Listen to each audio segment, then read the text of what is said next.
Audio Jungle. Tiga calon pelatih Timnas Indonesia U23 pengganti Sintayong. Sebelum kita lanjut, jangan lupa subscribe agar mendapat informasi yang terbaru.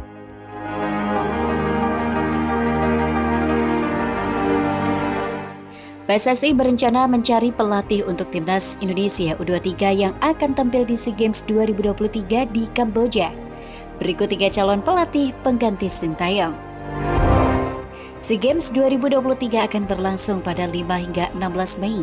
4 hari setelah penyelenggaraan, ada Piala Dunia U20 2023 di Indonesia. Sintayong dinilai akan terlampau sibuk jika menangani Timnas Indonesia U23 dan Timnas Indonesia U20 sekaligus.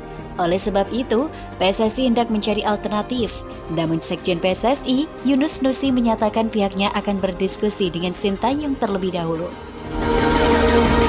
Tentang siapa yang akan menangani Timnas U23 untuk SEA Games, karena waktunya hampir sama dengan Piala Dunia U20 2023, tentu ada pelatih lain selain Sin. Namun kita akan diskusikan dengan Sin, kata Yunus kepada cnnindonesia.com. Beberapa nama bisa menjadi opsi untuk menangani Timnas Indonesia U23 di SEA Games 2023. Berikut tiga calon pelatih pengganti Sintayong. Pertama, Indra Safri. Indra Safri dapat menjadi salah satu kandidat kuat pengganti Sintayong di Timnas Indonesia U23. Pengalamannya menangani berbagai kelompok umur Timnas Indonesia menjadi salah satunya. Pelatih 59 tahun itu sukses membawa Timnas Indonesia U19 menjuarai Piala AFF U19 2013. Ia juga meloloskan Timnas Indonesia U19 ke Piala Asia U19 2014. Catatan itu membawa Indra Safri promosi ke Timnas Indonesia U22. Prestasi berhasil ia raih bersama tim besutannya dengan menjuarai Piala AFF U22 2019, medali perak Merlion Cup, dan SEA Games 2019. Kini Indra Safri mendapat amanah besar Direktur Teknik PSSI. Ia dipercaya menduduki jabatan strategis di era kepemimpinan Muhammad Iriawan. Kedua, Nova Arianto. Nova Arianto bisa menjadi salah satu pilihan PSSI sebagai pengganti sementara Sintayong di Timnas Indonesia U23. Mantan pemain Persebaya Surabaya itu sudah menjadi asisten Sintayong sejak 2 tahun terakhir. Mantan pemain Timnas Indonesia itu sudah mengetahui kebutuhan skuad Garuda di era kepelatihan Sintayong. Nova juga sudah berpengalaman menjadi asisten pelatih Timnas Indonesia U23 di masa kepemimpinan Indra Safri pada 2019 lalu. Hal tersebut dapat mendukung peran Nova dalam menyusun strategi untuk skuad Garuda Muda. Ia dapat menjadi pilihan efisien jika Sintayong ingin fokus ke Piala Dunia U20. Sebab, Indra Safri juga sudah sibuk dengan pekerjaan sebagai Direktur Teknik PSSI. Ketiga, Bima Sakti. Bima Sakti menuai sorotan usai membawa Timnas Indonesia U16 juara Piala AFF U16 2022. Kualitasnya semakin diperhitungkan sebagai pelatih. Pelatih 46 tahun itu memiliki gaya kepelatihan unik dan mengedepankan kedekatan pemain dengan keluarga sebagai suntikan motivasi. Bima juga mengutamakan kedekatan emosional antar pemain agar kompak di lapangan. Ini menjadi indikasi pria kelahiran Balikpapan itu mampu menangani pemain junior.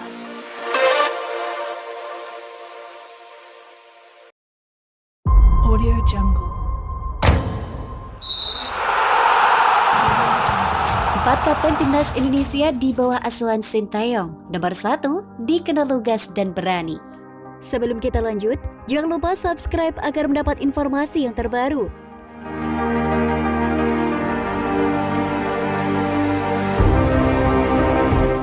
Sebanyak 4 kapten Timnas Indonesia di bawah asuhan Sintayong akan diulas dalam artikel ini. Menjadi seorang kapten di lapangan bukanlah hal yang mudah. Pasalnya, seorang kapten harus bisa menjadi sosok pengganti pelatih di lapangan, serta harus mampu membangkitkan semangat timnya agar mental tidak drop sepanjang pertandingan. Oleh karena itu, jabatan kapten di lapangan pun cukup sakral. Alih-alih tahan banting, seorang kapten tidak boleh terlihat lemah di depan rekan setimnya. Mengenai jabatan kapten, Timnas Indonesia di bawah arahan Sintayong ternyata punya sejumlah sosok kapten yang mampu membawa timnya bertarung habis-habisan di lapangan. Lantas siapa saja sosok yang dimaksud itu? Berikut 4 kapten Timnas Indonesia di bawah asuhan Sintayong. Di urutan keempat ada Evan Dimas. Di urutan keempat, Kapten Timnas Indonesia di bawah asuhan Sintayong ada nama Evan Dimas. Menjadi seorang kapten memang bukan hal yang baru bagi Evan Dimas. Sebab pemain Arema FC ini sudah menjabat sebagai kapten sejak bermain di kelompok usia 16 dan 19 tahun. Tak heran jika kepemimpinannya di lapangan membuat Sintayong mempercayakan sebagai kapten di lapangan. Di luar sifat kepemimpinannya itu, Evan Dimas pun dikenal sebagai playmaker yang tenang ketika mengolah bola di lapangan. Selain itu, ia pun diketahui memiliki kemampuan umpan yang akurat. Ketiga, Farudin Arianto. Selanjutnya, Kapten Timnas Indonesia di bawah asuhan Sintayong ada Farudin Arianto. Ketimbang Evan Dimas, Farudin Arianto ini sudah lebih senior.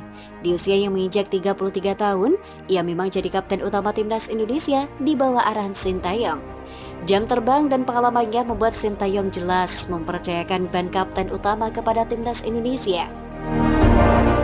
Selain itu, Farudin Arianto pun dikenal sebagai bek tangguh yang tidak rela gawang Timnas Indonesia dibobol dengan mudah. Kedua, Asnawi Mangkualam. Kemudian ada Asnawi Mangkualam yang pernah dipercaya sebagai kapten Timnas Indonesia di era Sintayong. Ya, memang pemain 22 tahun ini memiliki kepercayaan diri tinggi serta berani di lapangan.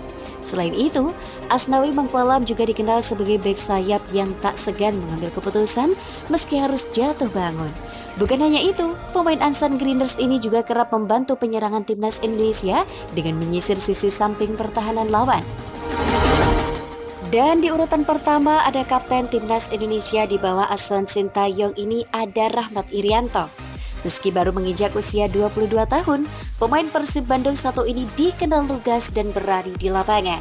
Selain itu, Rahmat Irianto pun kerap memperlihatkan jiwa kepemimpinannya yang baik dan mampu membawa timnya untuk tidak drop sepanjang pertandingan. Di luar jiwa kepemimpinannya itu, Rahmat Irianto pun dikenal punya kualitas bermain yang mumpuni.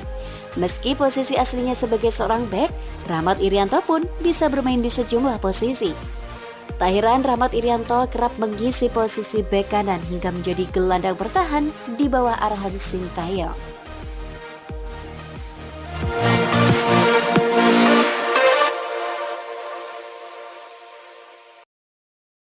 Audio Jungle. 5 pemain naturalisasi yang bakal perkuat Timnas Indonesia di Piala AFF 2022, nomor 1 X Liga Inggris. Sebelum kita lanjut, jangan lupa subscribe agar mendapat informasi yang terbaru. Sebanyak 5 pemain naturalisasi yang bakal perkuat Timnas Indonesia di Piala AFF 2022 akan dibahas di sini. Salah satu di antaranya adalah pemain yang pernah merumput di kasta tertinggi Liga Inggris. Timnas Indonesia telah melakoni laga terakhirnya menjelang Piala AFF 2022. Skuad Garuda berhasil meraih hasil maksimal di FIFA Matchday September 2022 dengan mengalahkan Curaçao 2 kali dengan skor 3-2 dan 2-1. Kini perhatian berganti kepada Piala AFF 2022 yang akan digelar di akhir tahun. Dalam turnamen ini, setidaknya 5 pemain naturalisasi diharapkan akan tampil. Siapa saja mereka? Simak pembahasan kami berikut ini. Di urutan kelima ada Mark Locke. Mark Locke tentu diharapkan untuk tampil di Piala AFF 2022. Gelandang Persib Bandung itu tampil dengan mengesankan dengan mencetak sebuah gol dalam kemenangan 3-2 di pertemuan pertama kontra Curaçao di Bandung, Sabtu 24 September 2022. Itu menjadi gol kedua yang disarankan oleh Mark Locke dalam kostum Indonesia. Secara total, pemain keturunan Belanda ini telah mengemas 5 caps untuk timnas. Keempat, Stefano Lillipali. Stefano Lillipali tidak ikut meramaikan skuad timnas Indonesia dalam 2 laga kontra Curaçao.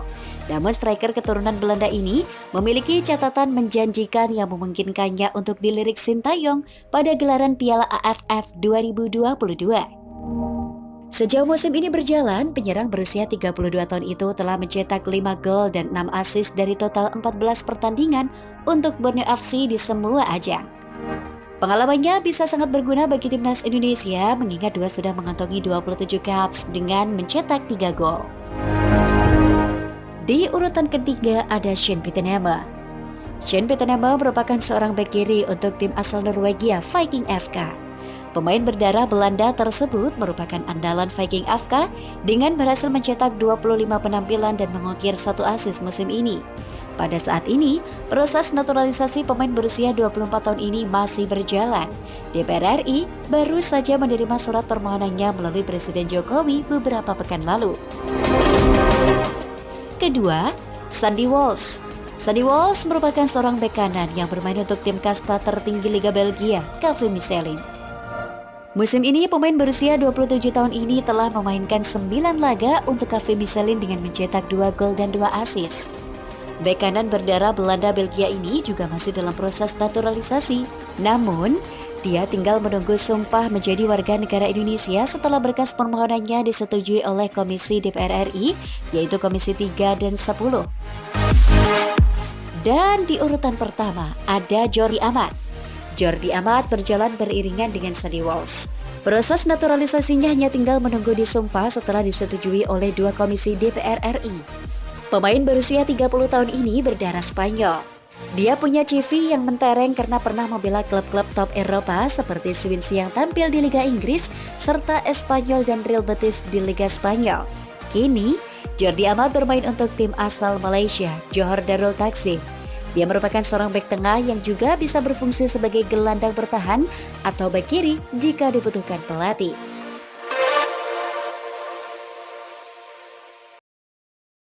Audio Jungle. Timnas Indonesia mulai paham yang Sintayong mau. Sebelum kita lanjut, jangan lupa subscribe agar mendapat informasi yang terbaru.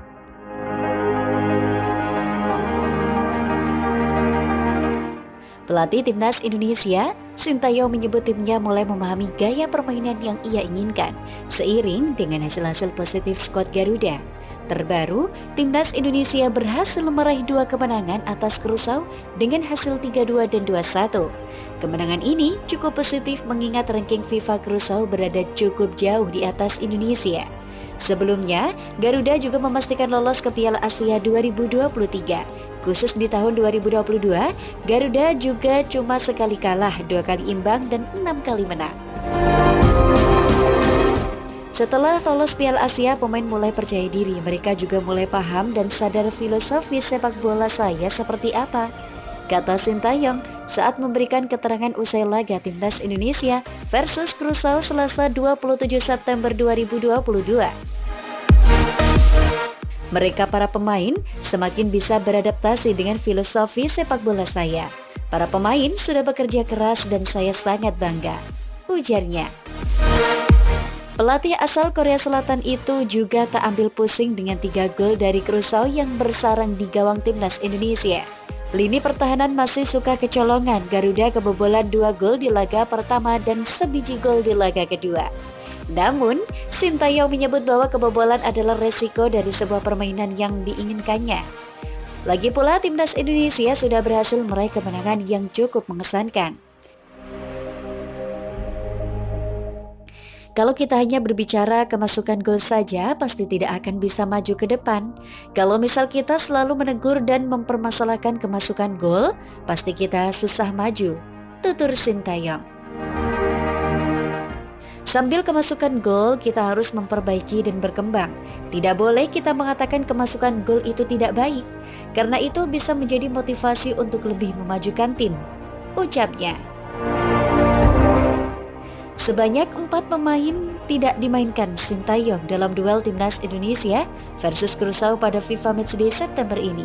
4 sosok yang tidak mendapat jatah bermain adalah Asnawi Mangkualam, Koko Ari Araya, Syahrian Abimanyu, dan Muhammad Riyandi. Asnawi diketahui mengalami cedera di Korea Selatan saat membela Ansan Greeners.